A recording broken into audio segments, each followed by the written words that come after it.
Thank you all for coming. It's an honor that Cinecon 50 is the Biffle and Shooster are going to make their debut here this year. Cinevent. Cinevent. What did I say? Cinecon. Cinecon. What do you want? One of those Cinevents. My first one was either 74 or 75, and I haven't missed one since. So virtually my entire adult life has been spent here in May.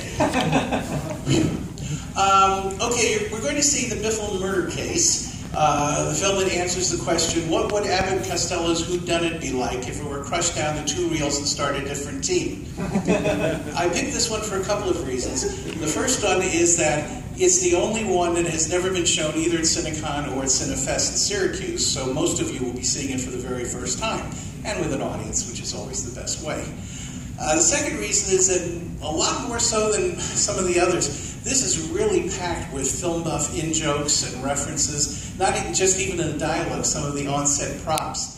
And this audience would appreciate that more than most mundane audiences.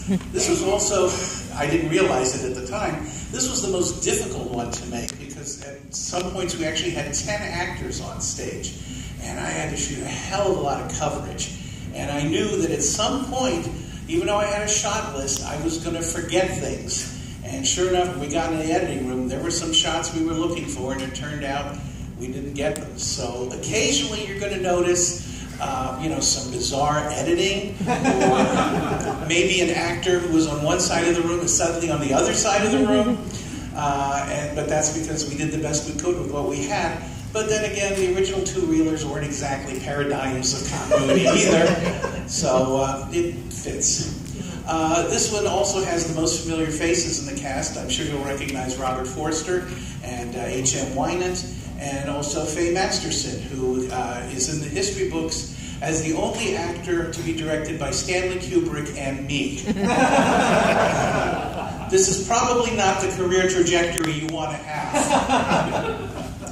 Anyway, finally, shameless plug, I'll be out there at 5:30 and also tomorrow afternoon at 4 or 4:30, 4 o'clock, selling the DVD. We also have some limited copies of the Biffle and Shooster Guide to Proper Etiquette and a few copies of a pre-publication run of the Biffle and Shooster comic book.